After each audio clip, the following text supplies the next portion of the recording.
Hi everyone, ఫ్లఫీగా cup cakes ఎలా చేసుకుందామో ముందుగా ఈ వీడియోలో చూసేద్దాం. ముందుగా ఒక మిక్సింగ్ బౌల్ తీసుకొని అందులో 1/2 కప్ వరకు షుగర్ని యాడ్ చేసుకోండి. దాన్ని ఫైన్ గ్రైండర్ చేసి మెత్తగా ఇలా చేసుకోండి. తర్వాత దాంట్లో 2 ఎగ్స్ని యాడ్ చేసేద్దాం.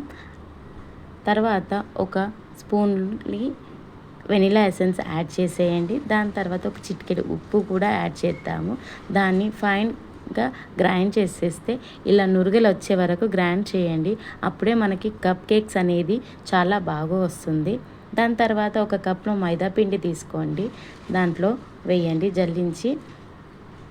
ఒక స్పూన్ బేకింగ్ పౌడర్, ఒక అర స్పూన్ బేకింగ్ సోడా యాడ్ చేసి మంచిగా జల్లించండి, ఉండలు లేకుండా. అప్పుడే మనకి కేక్ అనేది చాలా బాగా వస్తుంది. తర్వాత ఇలా ఉండలు రాకుండా చూసుకోండి. ఉండలు వచ్చితే దాన్ని పక్కకు పెట్టేయండి.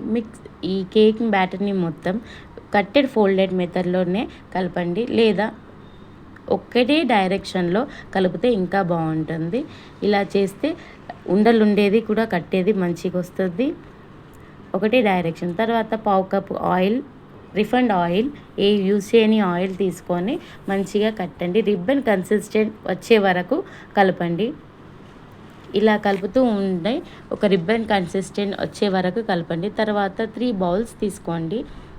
బౌల్స్ తీసుకొని దాంట్లో ఆయిల్ యాడ్ చేసి, మన దగ్గర బటర్ ఉంటే పర్వాలేదు, ఆయిల్ అయినా పర్వాలేదు, ఇలా మైదా పిండి తీసుకొని దాని పౌడర్ అంతా, దాని ఆయిల్ ఎక్కడ వేసినామో అంతా ఫైన్గా పెట్టేయండి. దాని తర్వాత మనం కలుపుకున్న మిశ్రమాన్ని మొత్తం దాంట్లో వేసేయండి.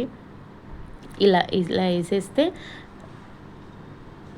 బాగుంటుంది. మొత్తం ఇలా కలిపేయండి. తర్వాత మన దగ్గర ట్విటీ ఫ్రూటీస్ అయినా చెర్రీస్ అయినా ఏవైనా ఇంట్లో అవైలబుల్గా ఉంటే వేసుకోండి. నా దగ్గర ఇది ఉంది, ఇది డెకరేట్ చేసేసాను.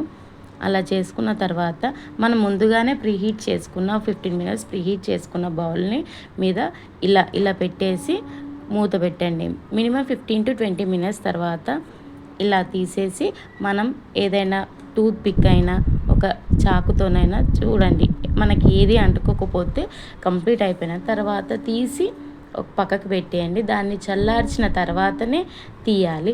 ఇలా చల్లారిన తర్వాత ఇలా నైఫ్తో మనం మొత్తం సైడ్ అన్నీ తీసేసి ఒకసారి పక్కన పెట్టి మళ్ళీ తీసేస్తే మనకి ఫ్లఫీ కేక్ ఎంత బాగా వచ్చింది చూడండి. ఫ్లఫీ కప్ కేక్స్ రెడీ అయిపోయింది. Please subscribe my new channel.